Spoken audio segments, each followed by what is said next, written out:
Em primeiro lugar, gostaria de agradecer o convite. Obviamente, sentiriam mais falta do telemóvel do que até da internet e da televisão.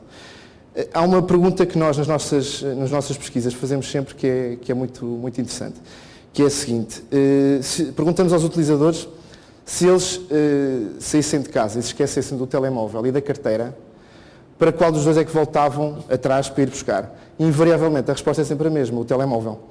Portanto, a mobilidade aqui, e Portugal não é exceção, sabemos todos isto, veio alterar a forma como nós encaramos a tecnologia. E é claramente o segundo fator de alavancagem para esta perspectiva de 2020.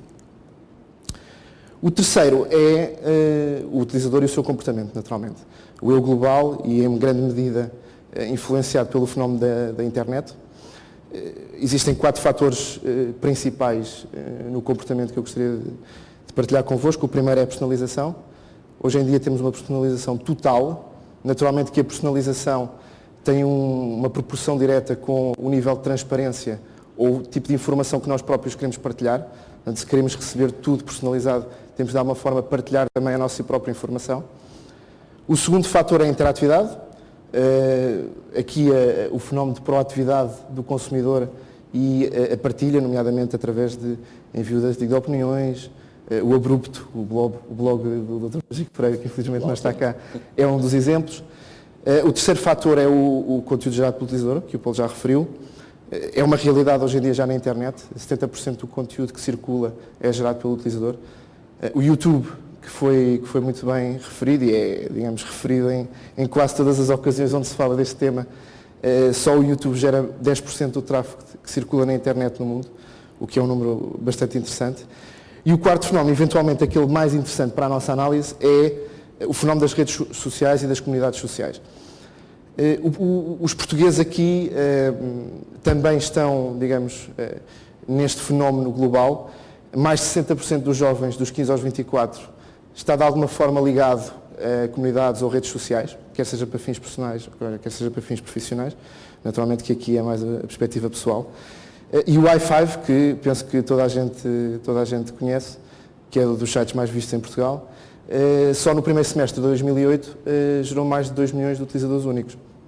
O que é verdadeiramente fantástico, as pessoas estão no ecrã da internet sem qualquer dúvida. E este é o terceiro fator de alavancagem para esta análise e para o nosso debate. Ora, pensando um bocadinho nesta perspectiva de 2020, uma das coisas que é clara é a seguinte. O segmento que nós chamamos os digital natives, ou os nativos da era digital, que são, no fundo, pessoas abaixo dos 25 anos, são aqueles que influenciam os padrões de comportamento e fazem o driving desta forma de comunicar com os colegas, com o consumo de mídia, etc. Estes utilizadores, que hoje em dia estão naturalmente abaixo dos 25 anos, dentro de 12, 13 anos, em 2020, terão aproximadamente 40 anos.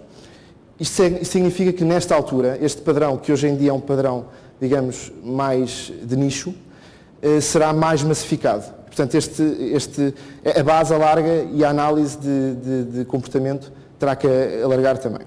Portanto, este é o primeiro dado que eu gostaria de deixar para a nossa análise. O segundo é que já hoje em dia as TIC contribuem significativamente para o desenvolvimento social e económico das populações. Eu aqui deixava dois pequenos exemplos. O primeiro, um projeto em que a Ericsson também está envolvida, chamado Millennium Villages, em conjunto com a Columbia University, e visa dotar 10 aldeias em África de internet e voz. E depois, naturalmente, monitorizamos também o impacto dessas tecnologias nas populações, nomeadamente na área da saúde, onde a possibilidade de fazer diagnósticos e monitorização remota, evitando assim deslocações de massa, que num país em desenvolvimento é um pouco diferente daquele que assistimos aqui em Portugal. O segundo exemplo que nos diz mais respeito tem a ver com a banda larga em Portugal. Neste momento, e uma das conclusões também do nosso estudo, Portugal está na linha da frente, a nível europeu, na penetração de banda larga móvel. Há uma correspondência também com a penetração de computadores portáteis. Programas que naturalmente contribuem em termos governamentais e o próprio os próprios operadores móveis contribuíram significativamente para este aumento.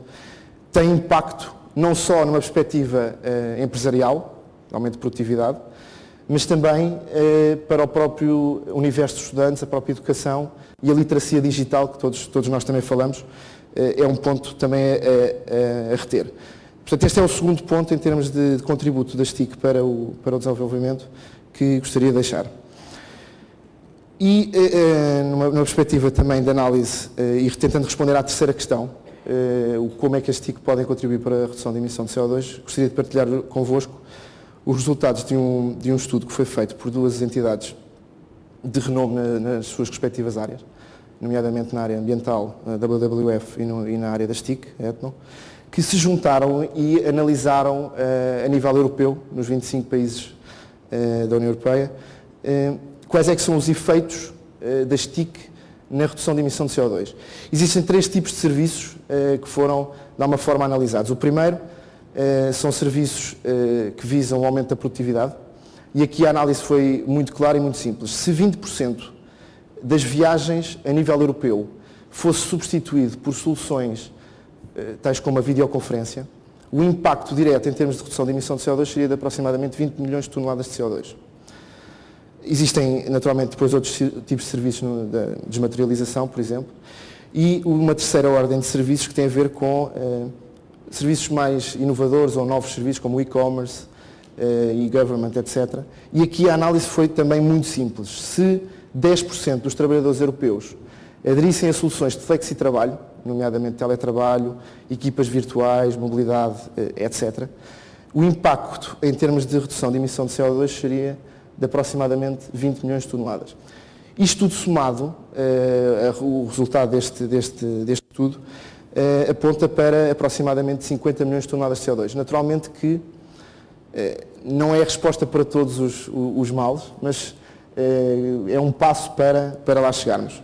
Portanto, isto é uma primeira conclusão que deixava depois para nós eventualmente debatermos. Em jeito de conclusão, eu gostaria de passar a seguinte mensagem.